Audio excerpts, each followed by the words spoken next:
Wonderful day, wonderful day, wonderful day.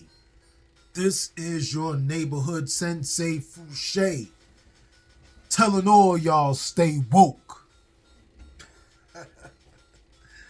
Relax, take notes. I was thinking on the opening monologue and what to kind of open with. And, you know, I referenced into where we're going to begin and where I left off in our last conversation in regards to the power of now. So I'm going to go into a story time.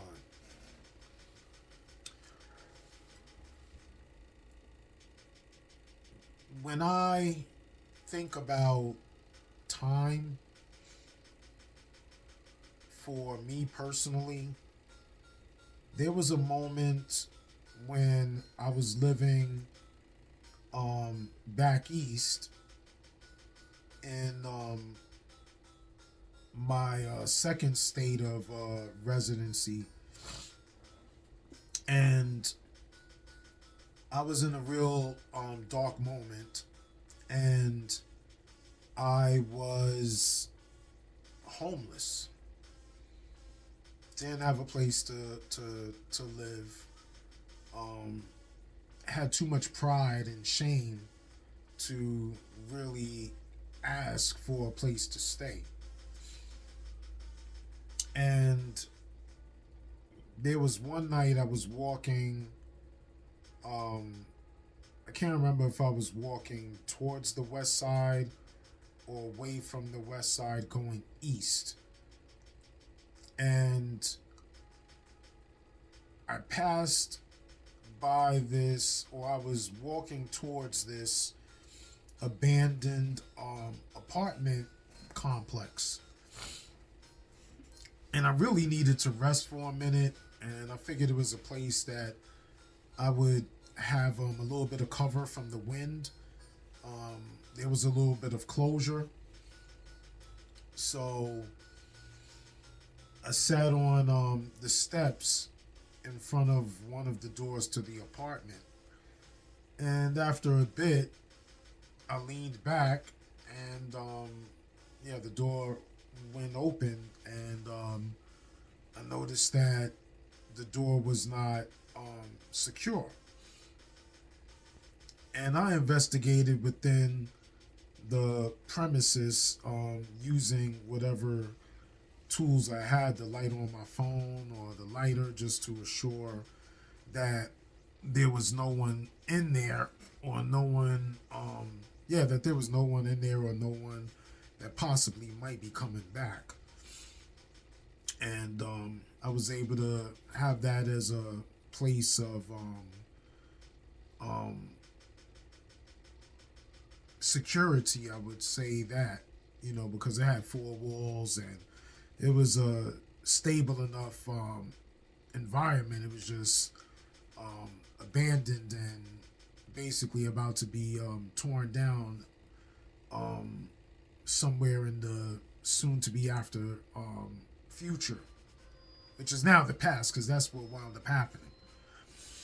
But in those in that time that I was there, which may have been maybe 2 weeks, if that, I can't remember specifically, or I choose not to, because those kind of things, those experiences, even though I was in it, I don't want to itemize it too much, but what I do remember is not having an assignment in my culinary career, not having an assignment in that time period for maybe 5-6 days.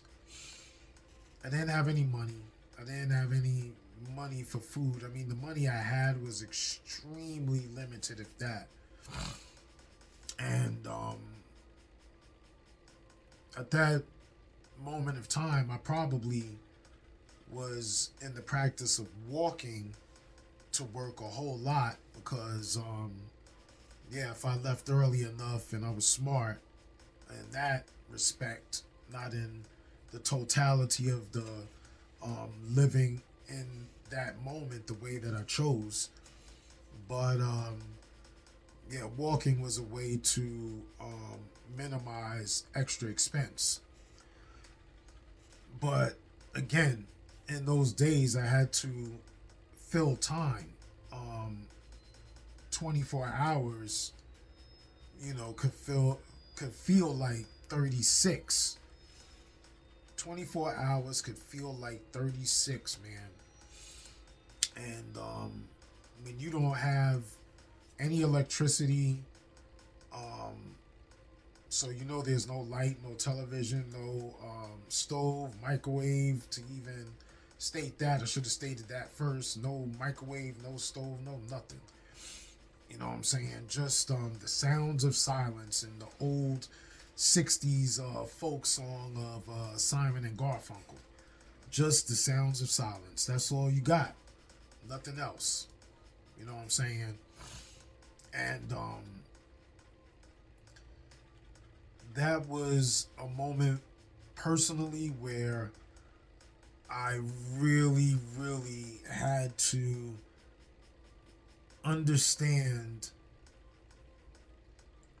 filling moments and dealing with what is to limit the probability of insanity. Loneliness. Nobody, no place, nowhere. You know what I'm saying? That is something extremely intense that specific human beings are able to come out of and be in a constructive, committed forwardness. So I'm very serious in my comprehension of time and how it is not only not respected,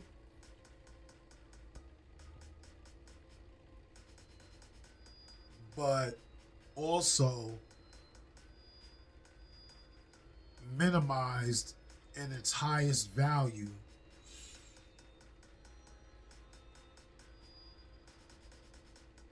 when it comes to the simplicity of what is extremely most important.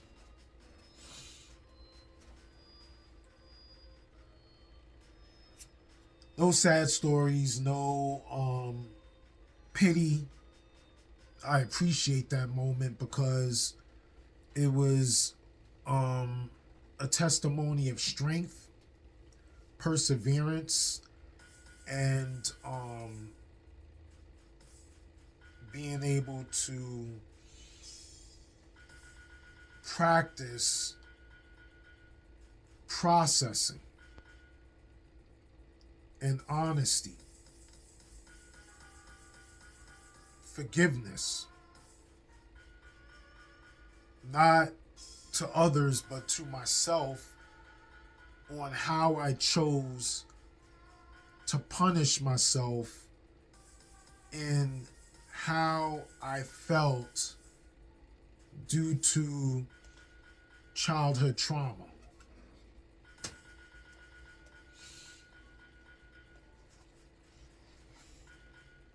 One day I just decided now is the time to commit to power. And what does power really mean? Power for me meant to be able to be within my own being in 100% authentic comfort. a spiritual awakening to enlightenment. A guide to spiritual enlightenment. The Power of Now. Eckhart Tolle. And we're in chapter 3, right? And we're moving on from our last conversation into our read and explanation. So thank you very much for committing yourself to this moment of absorbing. You know what I'm saying? And I'm really feeling the exchange of doing this because it's helping me as well in being able to serve others and be fully committed into awareness and moments. Let me take a sip of water before I start.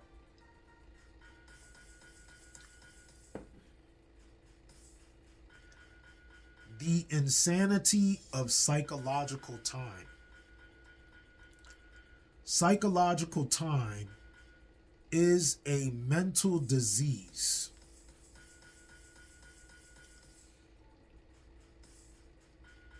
And in that simple, small reference, when you are locked into the trap of past and future, and basically what was the reference I used? Zombieism into the now. Yeah, think of The Walking Dead. Anybody that follows the whole zombie thing, like the whole now is like, you're moving around, but there's really no clear sense to your living. It just seems like moving confusion. In the form of ideologies such as communism, National Socialism, or any nationalism, or rigid religious belief systems which operate under the implicit assumption that the highest good lies in the future and that therefore the end justify the means.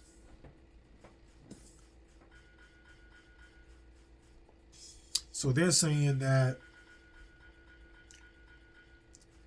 these different organized systems of control,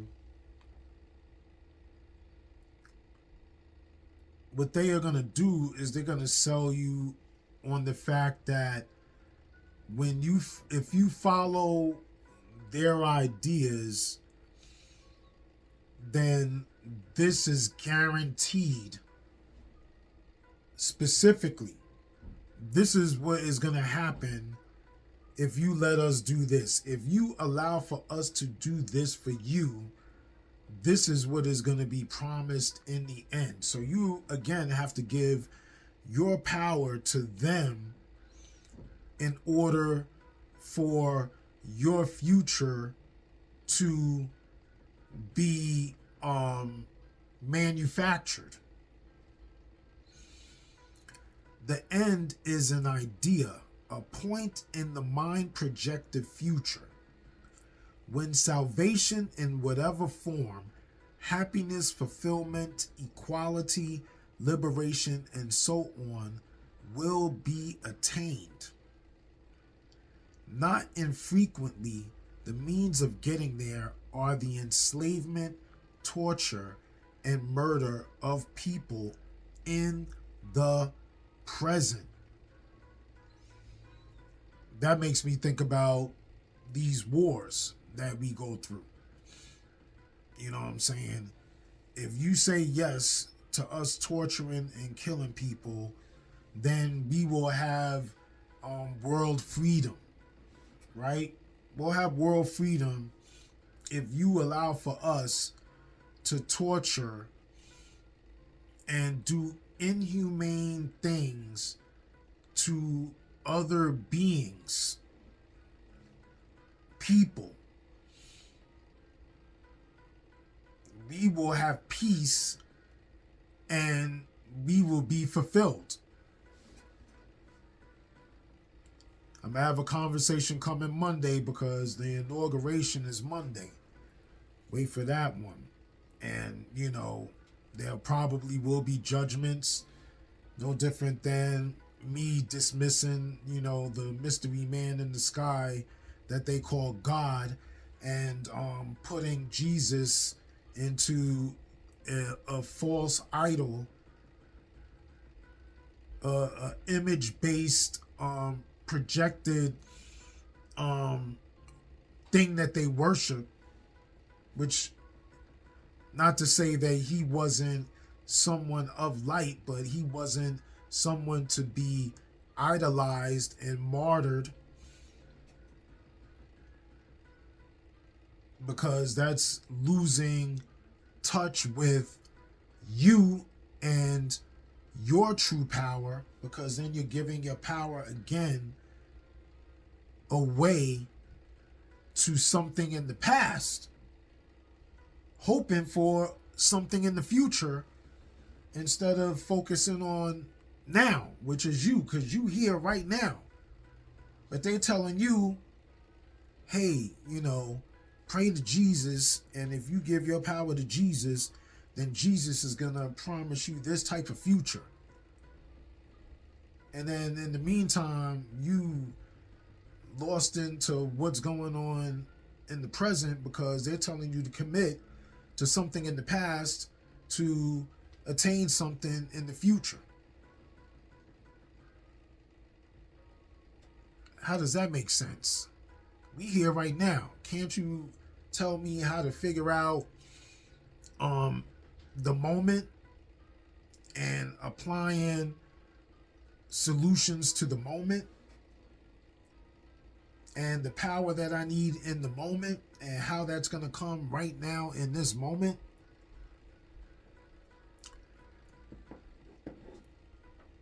Belief in a future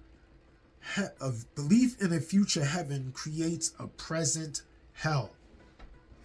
Whoa, did you hear that? Belief in a future heaven creates a present hell.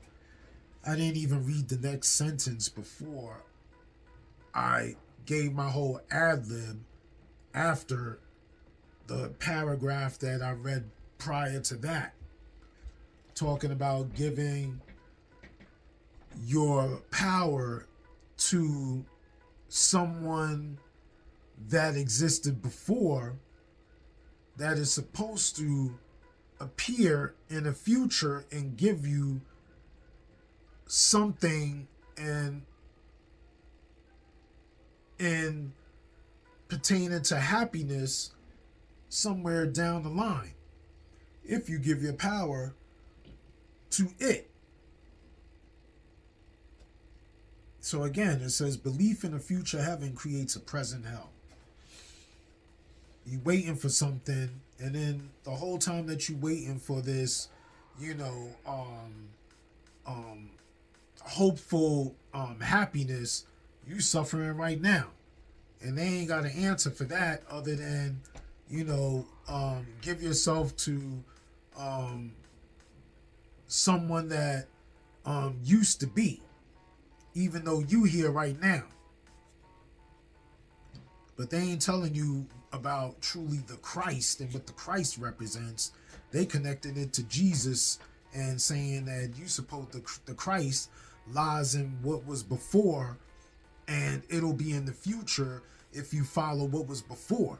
But the Christ is happening right now if you want it to happen right now, and it's happening if you are still tuned in and starting to follow and listen to what I'm telling you. That is the Christ. It ain't something from before, and it ain't gonna happen in the future unless you apply it right now.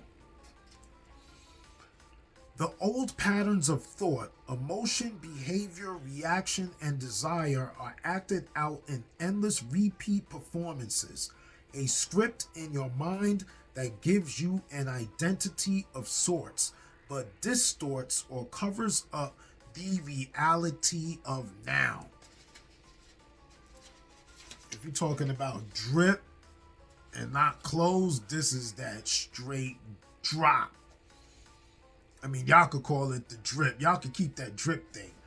I'm going to go for the drop. This is that straight drop. The mind then creates an obsession with the future as an escape from the unsatisfactory present. You don't want to face what's going on now, so you put all your chips into something that you hope will happen. But if you don't change what's going on right now and how you feeling at this very moment, that thing isn't going to manifest itself. You're just going to continue to be in a longevity of hope while existing in a current state of misery. Negativity and suffering have their roots in time. Man, this just be dropping one after the other. Usually, the future is a replica of the past. Right? Isn't that what I just said? Because if you still thinking currently in the state of not being happy and hoping to be happy, you're going to still be thinking the same thing tomorrow because you already in the now choose not to be happy. So you're not going to be happy tomorrow unless, somebody does something temporary. But the first small thing that dissatisfies you is going to set you off.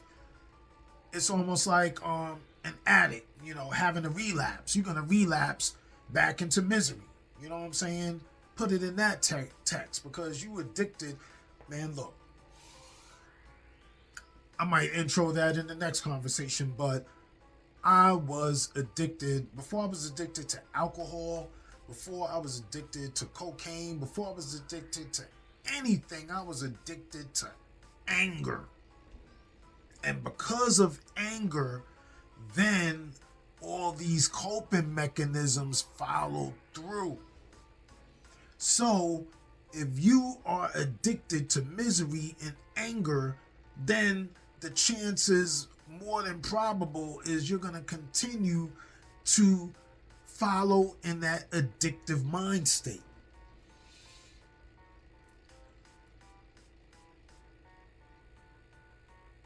Where was I? Usually the future is a replica of the past. Superficial changes are possible, but real transformation is rare and depends upon whether you can become present enough to dissolve the past by assessing the power of now. What you perceive as future is an intrinsic part of your state of consciousness now.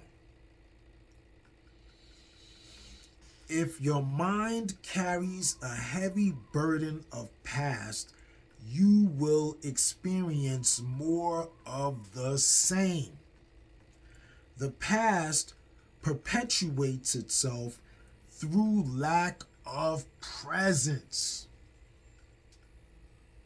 If you don't address now how you currently feel about what just happened, that is, your past is connected to your future because there is no now. There's just past and a hope, which is really your past repeating itself and repeating itself and repeating itself. Groundhog Day.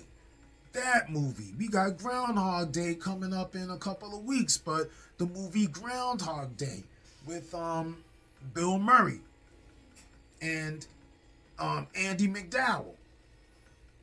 That's what that deal with. Over and over. It's the same cycle. Over and over. So, you may win $10 million, but that kind of change is no more than skin deep. You will simply continue to act out the same conditioned patterns in more luxurious surroundings.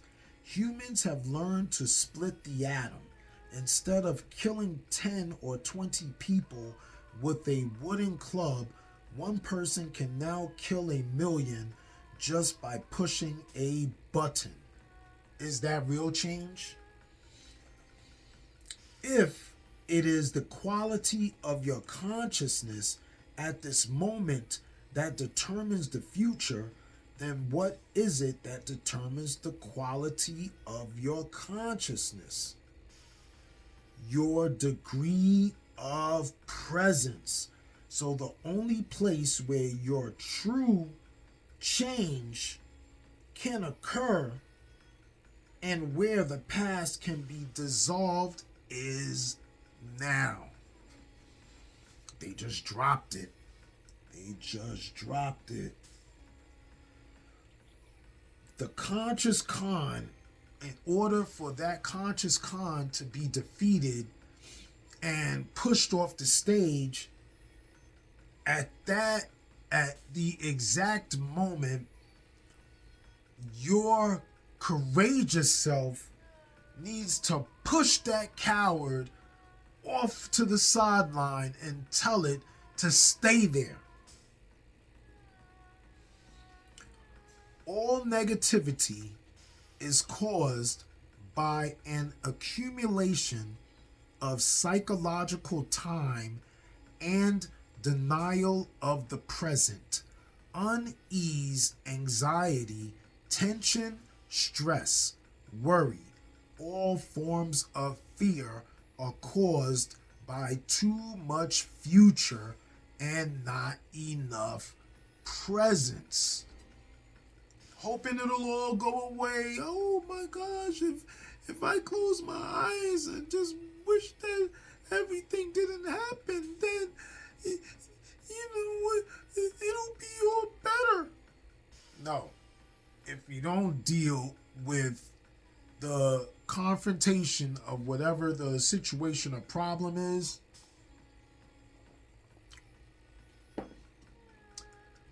it's never gonna go. It might temporarily have something else going on, but the minute that you have to come into that or its presence, it is going to resurface again extremely quickly.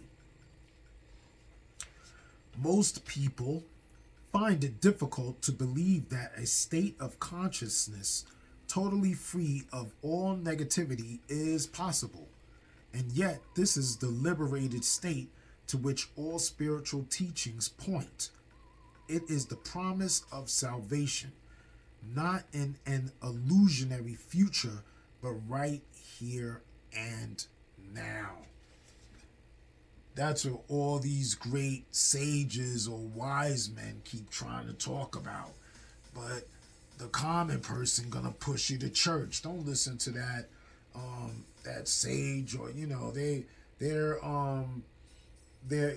they're confused and crazy, and they'll say anything to dismiss the simple conversation and deeper information of self-connection. You know what I'm saying? Because if their words carry, which are true, then they're going to be out of something to do. They don't have a platform, a foundational platform of stability to lie on. And I don't mean lay down on the ground. I mean spit and these confusing and mythological tales of a version of how they manipulate what they call truth.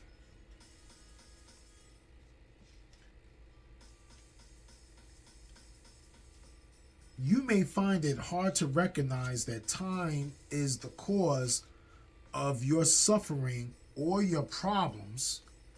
You believe that they are caused by specific situations in your life, and seen from a conventional viewpoint, this is true.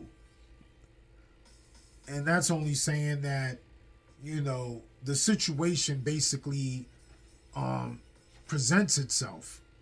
So it is half of how the problem occurred, because your feelings and your living is the other counter interaction into the whole. So until you have dealt with the basic problem making dysfunction of the mind, its attachment to past and future and denial of the now, problems are actually interchangeable.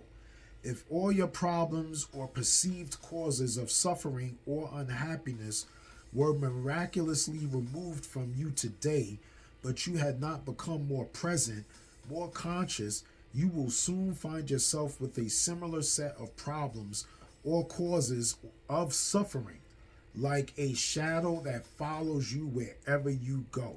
Ultimately, there is only one problem: the time bound mind itself, the ego. If you cannot be truly accountable into your childish thinking and antics and immature self in processing, then that character, that comic that is pulling the strings, the puppeteer to your puppet, ain't going nowhere.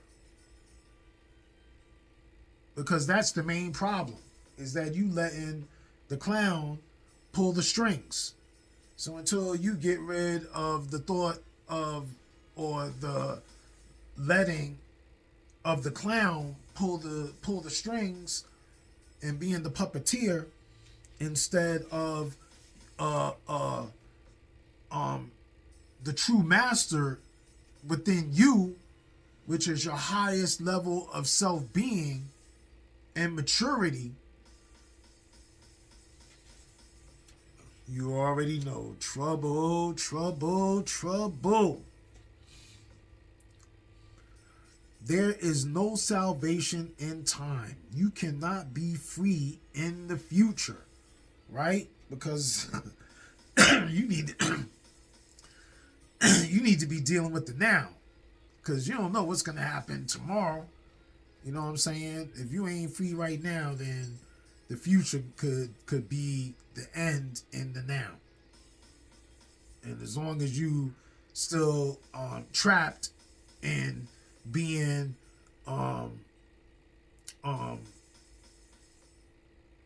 locked in captivity now, then that's pretty much your future.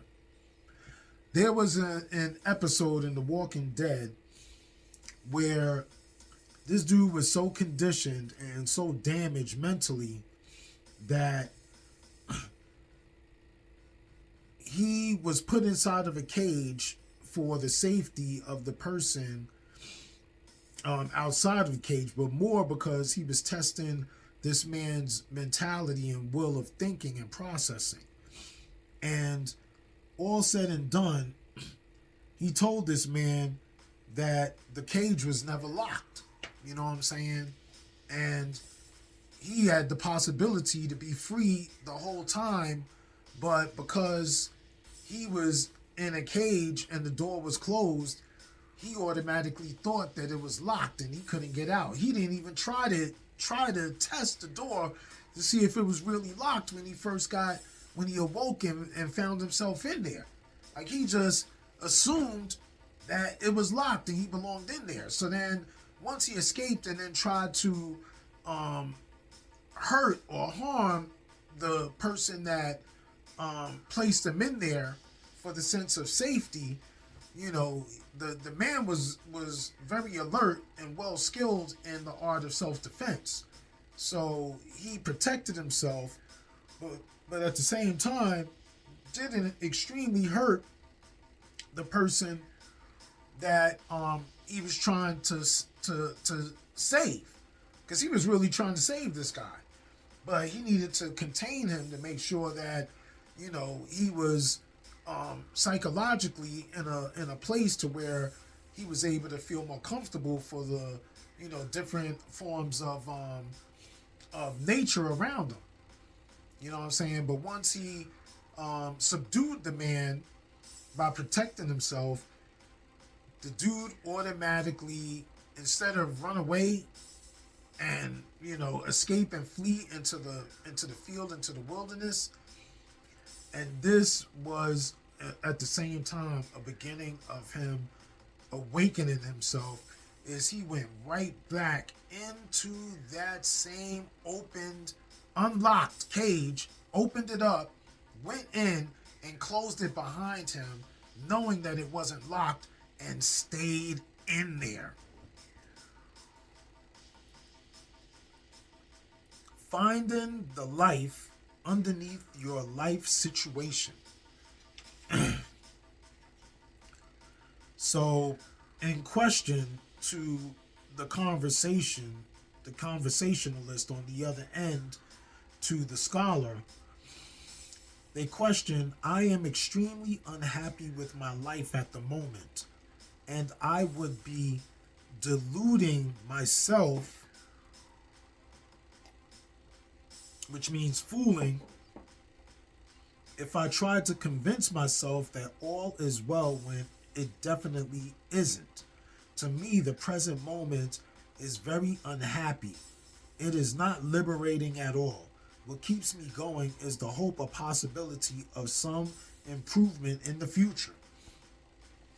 That's that immature little child talk. It's basically like, oh, well, I don't want to, deal with the fact that the moment is uncomfortable. So I am going to hide under the bed or hide under the rug of fear. And when I when I decide to reappear out of it, then all of these things are gonna go away, and everything's gonna be happy, and everybody else that I have to have a interdependent relationship with, they're just gonna develop amnesia, and we're just gonna live this fantasy island life. So, back into a conversation of scholar, you think that your attention is in the present moment when it's actually taken up completely by time. You cannot be both unhappy and fully present in the now. What you refer to as your life should more accurately be called your life situation. It is psychological time, past and future. Certain things in the past didn't go the way you wanted them to go. You are still resisting what happened in the past, and now you are resisting what is. Hope is what keeps you going, but hope keeps you focused on the future, and this continued focus perpetuates your denial of the now, and therefore your unhappiness. And if you don't understand it, I will say it again. When you deal with the sadness and committed to the sadness, you hide. You don't actually address the whole situation and process through the situation of sadness and being able to move forward from the sadness into an understanding of what is. And then in understanding what is, then there's a moment of forwardness. They're no longer holding on to what was, because now we understand what is. But when you don't understand what is, there never will be. only still what was. And if that is confusing for you, please go back into some of the prior conversations or move back into this conversation, and please don't be ashamed in stepping back and then slowly moving back forward until we're back where we're at this current point. Again, an argument. It is true that my present life situation is the result of things that happened in the past, but it is still my present situation, and being stuck in it is what makes me unhappy. They still don't get it because they're still so focused on not wanting to be unhappy, but they don't want to correct why the situation is the way that it is at the moment of being unhappy. They just want to not deal with it and then hope it just miraculously helps itself. It's like you got a deep wound, and that's not something that needs a band-aid. That's something that needs required surgery. Very specific procedured surgery in order to cleanse, stitch, and heal the wound. And sometimes you have to go within the wound and heal the things that's within the wound before you can actually stitch the outer part of the wound.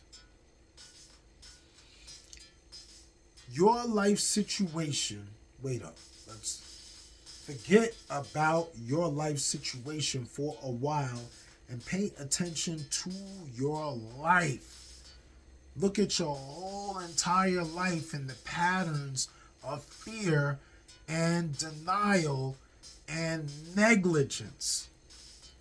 Your life situation exists in time, right? But your life is now. You keep thinking about past and future, but your life is happening right now. Your life situation is mind stuff.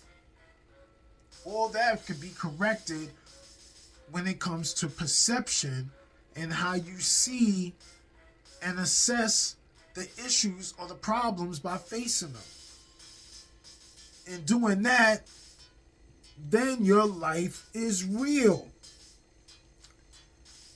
Your life situation exists in time. That's connected to your life situation is mind stuff. Your life is now. That's connected to your life is real. Narrow your life down to this moment. And that's what I tell everybody in the streets. I deal with moments. I don't deal with 10 minutes, 20 minutes, 3 hours from now. I have an assumption of what I might want to do, but until we get there, I can't really say for sure.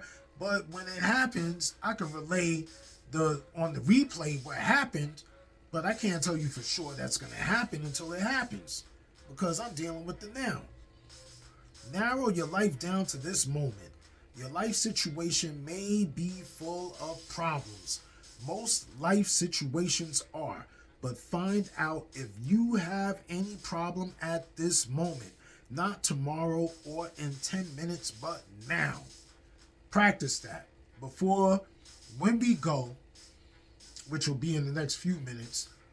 Remember this last part of this conversation and do this. And then when we get into this tomorrow, then reprocess what you just went through in your processing post-conversation after we finish this up, and then connect the dots when we get back into the following conversation after this one currently. If that was too fast for you, then just play it over, because I know that I made complete sense. So again, to finish this up, narrow your life down to this moment. Your life situation may be full of problems. Most life situations are. But again, I'm a solution-oriented person, not problem-based. But find out if you have any problem at this moment, not tomorrow or in 10 minutes. Don't wait. Don't wait and be like, well, I don't want to really think about it right now. Can it wait? No, you need to think about it now because you say that you want things to get better. If you want things to get better, then you need to deal with it now. Take the medicine now. Don't wait till tomorrow because then you're still going to not be feeling well tomorrow. And you probably won't be in the mood to take it anyway because then you'll be scared again. Do it now. When you are full of problems, there is no room for anything new to enter. No room for a solution.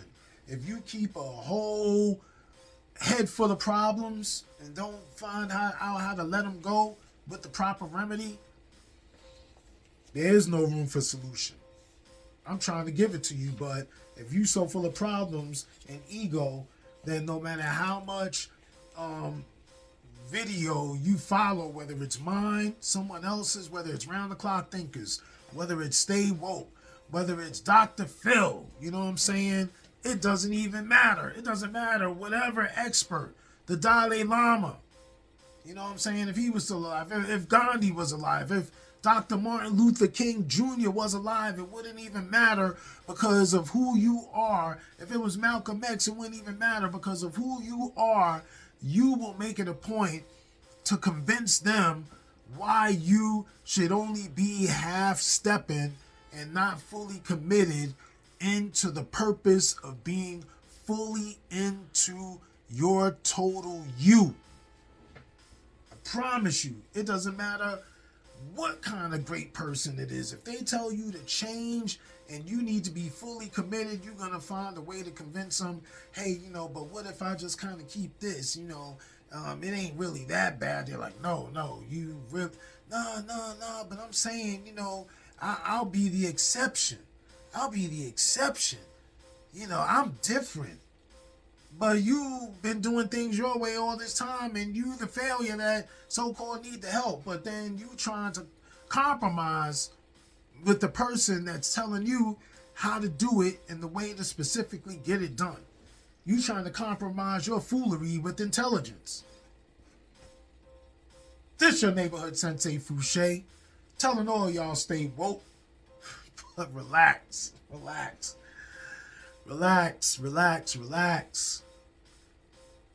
Take it slow and take notes.